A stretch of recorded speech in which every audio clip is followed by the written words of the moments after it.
నమస్కారం. మన ఆయుర్వేదం ప్రోగ్రామ్కి అందరికీ స్వాగతం. సో ఈరోజు మనతో ఉన్నారు వంటింటి చిట్కాలకు కేరఫటర్స్ అయిన చిట్టిబొట్ల మధుసూదన్ శర్మ గారు. సో వెయిట్ లాస్ గురించి చాలా ప్రయత్నాలు మనం చేస్తూ ఉంటాము.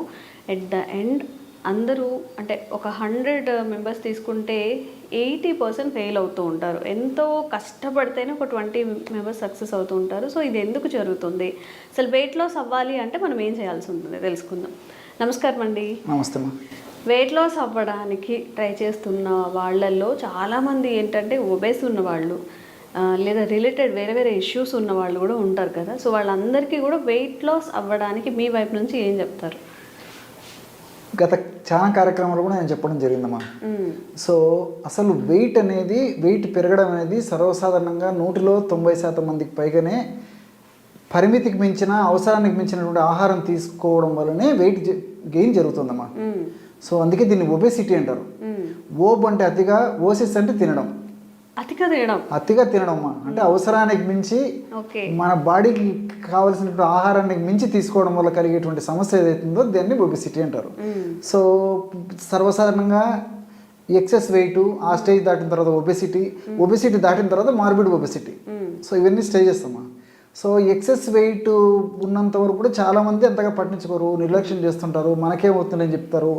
అందులో చాలామందికి ఎలాంటి లక్షణాలు కూడా జనరల్గా ఉండవమ్మా. ఆ ఎక్సెస్ వెయిట్ నుంచి స్థాయి దాటి ప్రమోషన్ అంటారు చూడమ్మా, ఒబెసిటీలోకి ఎంటర్ అయినప్పటి నుంచి మొదలవుతాయి వాళ్ళకి. ఇంకా సో ఒబెసిటీలో కొన్ని సమస్యలు వస్తాయి. మార్బిడ్ ఒబెసిటీలోకి వచ్చేసరికి మరి అంటే ఉండవలసినటువంటి బరువు కంటే కూడా 20-25 కేజీలు దాటి బరువు పెరిగినటువంటి కండిషన్స్లో మార్బిడ్ ఒబెసిటీ అంటారమ్మా.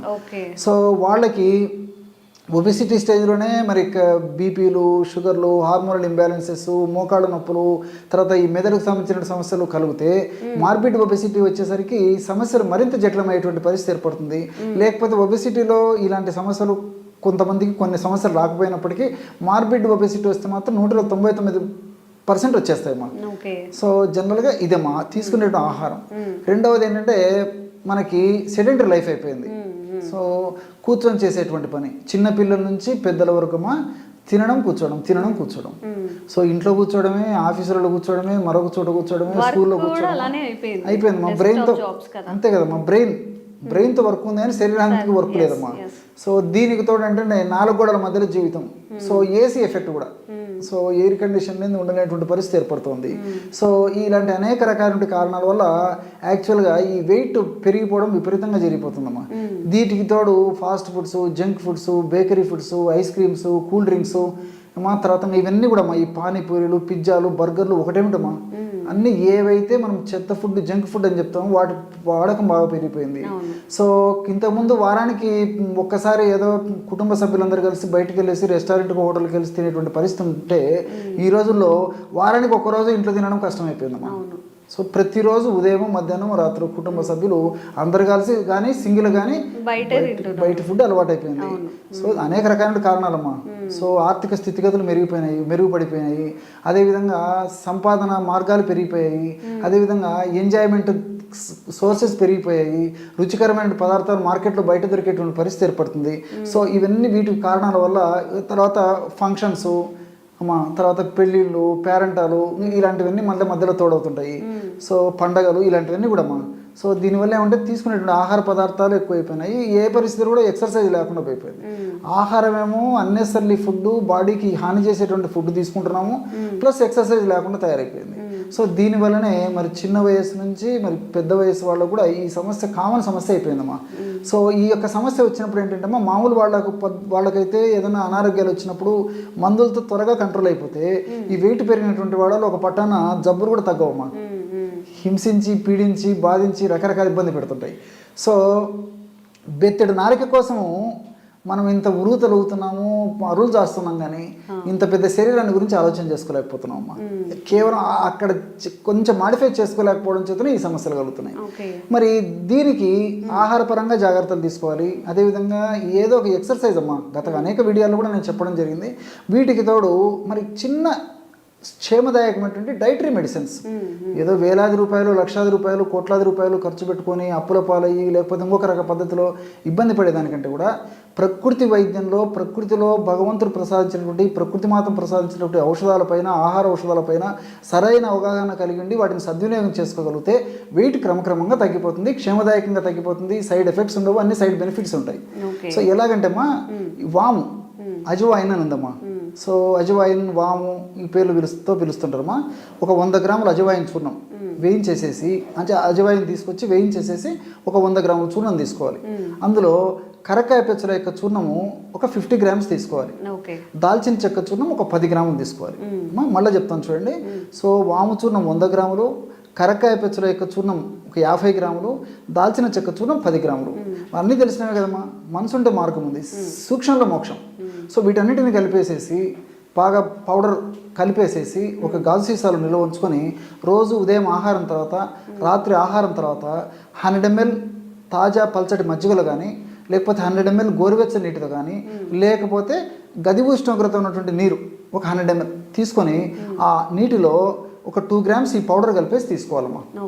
ఈ విధంగా రోజు 2 సార్లు ఈ యొక్క పద్ధతిలో ఈ యొక్క ఔషధాన్ని సేవించడం వల్ల దేహంలో కొవ్వు కణాల్లో కొవ్వు ఏ భాగంలో ఎక్కువగా సంచితమైనప్పటికీ క్షేమదాయకంగా ఆ కొవ్వు క్రమక్రమంగా కరగడం మొదలైపోయి మనిషి నాజూకుతనాన్ని సంతరించుకుంటాడు. అంతేకాకుండా ఇందులో ఉన్నటువంటి ఔషధ గుణాల యొక్క ప్రత్యేకత ఏంటంటేమా, వామ్ సర్వసాధారణంగా వెయిట్ వచ్చినటువంటి వాళ్ళలో కొలెస్ట్రాల్ పెరిగిపోతుంటుంది. ఎల్డిఎల్ కొలెస్ట్రాల్, మన బాడీకి హాని చేసేటువంటి కొలెస్ట్రాల్ పెరిగిపోతుంది, మనకు ఉపయోగపడే కొలెస్ట్రాల్ తగ్గిపోతుంది. హెచ్డిఎల్ కొలెస్ట్రాల్ అది తగ్గిపోతుంది. సో ఈ విధంగా చెడు కొలెస్ట్రాల్ను తగ్గించేసి మంచి కొలెస్ట్రాల్ను పెంచేందుకు కూడా ఈ వాములో ఉన్నటువంటి థైమాలు, థైమోక్వినను ఇలాంటివన్నీ కూడా ప్రత్యక్షంగా పరోక్షంగా ఉపయోగపడతాయమ్మా.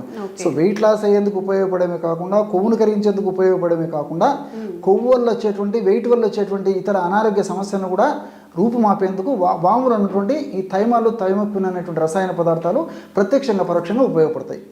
అదేవిధంగా ఈ కరక్కాయలో కన్నతల్లిలా కాపాడేటువంటి కరక్కాయ. సో ఈ కన్నతల్లి మన సమక్షంలో ఉంటే మనకి ఏ జబ్బు లేకుండా కాపాడుతుంటుందమ్మా. సో ఆ విధంగా కరక్కాయ మన దగ్గర ఉంటే ఈ లక్షణాలను కూడా తగ్గించేస్తుంది. సో కరక్కాయలో ఉంటే అరబినోక్ ఎలక్ట్రాన్స్, అదేవిధంగా కొన్ని రకాల చెబులిక్ యాసిడ్, ఫైబరు, పెక్టిన్ ఇలాంటివన్నీ కూడా ఈ కొవ్వును కరిగించేందుకు ఉపయోగపడమే కాకుండా కొవ్వు వల్ల వచ్చేటువంటి, ఫ్యాట్ వల్ల వచ్చేటువంటి అనేక రకాలైనటువంటి సమస్యలు కూడా తగ్గించేస్తాయమ్మా. అదేవిధంగా దాల్చిన చెక్క కూడా సినమాల్డిహైడ్ ఇలాంటి రసాయన పదార్థాలను కూడా ఈ కొవ్వు కణాల్లో, ఏ కొవ్వు కణాల్లో ఎక్కువగా కొవ్వు సంచితమైనప్పటికీ కరిగించేటువంటి అద్భుతమైనటువంటి రసాయన పదార్థాలు, ఔషధ గుణాలు, రసాయన తత్వాలు కూడా ఈ దాల్చిన చెక్కలో ఉన్నట్లు అధ్యయనాల ద్వారా కూడా నిరూపితమైందమ్మా. సో ఇవన్నీ కూడా వాము లాంటిదే, అదేవిధంగా కరక్కాయ లాంటిదే, మరి దాల్చిన చెక్క లాంటిదే. కాబట్టి నేను చెప్పినటువంటి పద్ధతిలో, రేషియోలో, ఈ పద్ధతిలో తయారు చేసుకుని వాడుకోవడం వల్ల చాలా ఫలితాలు, మెండైనటువంటి ఫలితాలు ఉంటాయి. మరి ఈ ఔషధం అయిపోయిన తర్వాత మరలా ఫ్రెష్గా తయారు చేసుకొని వాడుకోవాలమ్మా. కాబట్టి నేను చెప్పినటువంటి పద్ధతిలో తయారు చేసుకోవాలి, ఇది అయిపోయిన తర్వాత ఫ్రెష్గా తయారు చేసుకొని వాడుకుంటున్నాను. ఈ విధంగా వాడుకోవడం వల్ల క్రమక్రమంగా వెయిట్ తగ్గిపోతారు ఏమా. అంతేకాకుండా వెయిట్ వల్ల వచ్చేటువంటి ఇతర ఉపద్రవాలు, ఈ కీళ్ళ నొప్పులు ఇలాంటివి కూడా తగ్గిపోతాయమ్మా. ఓకే, అన్నీ ఇంట్లో దొరికేవే, అంటే ఏదో పెద్ద ఫ్యాన్సీ ఐటమ్స్ కూడా ఏం లేవు. కాబట్టి చక్కగా డైలీ మనం యూజ్ చేసే దాల్చిన చెక్క, అలాగే కరక్కాయ, వాము ఈ మూడింటిని చెప్పిన రేషియోస్లో పౌడర్ చేసేసుకొని ఈక్వల్ క్వాంటిటీస్లో, అంటే మార్నింగ్ ఈవినింగ్ తాగడం వల్ల వెయిట్ లాస్ అవుతుంది అని చెప్తున్నారు. అండ్ ఇంకా ఎలాంటి వెయిట్ లాస్ ఇష్యూస్ మీరు ఫేస్ చేసినా కూడా కామెంట్ చేయండి, తప్పకుండా వీడియో చేసే ప్రయత్నం చేస్తాం. థ్యాంక్ యూ అండి. నమస్తే. And for more videos, please subscribe to iDream. Please subscribe to iDream. Please subscribe iDream. And please subscribe to iDream. For more videos, subscribe to iDream. please like, share and subscribe to the channel. Congratulations, iDream. Subscribe to iDream. Subscribe to iDream. So subscribe to iDream Media. iDream ki iDream team andarki huge congratulations. Please subscribe iDream Media. Please subscribe to iDream. Subscribe iDream. Please subscribe to iDream.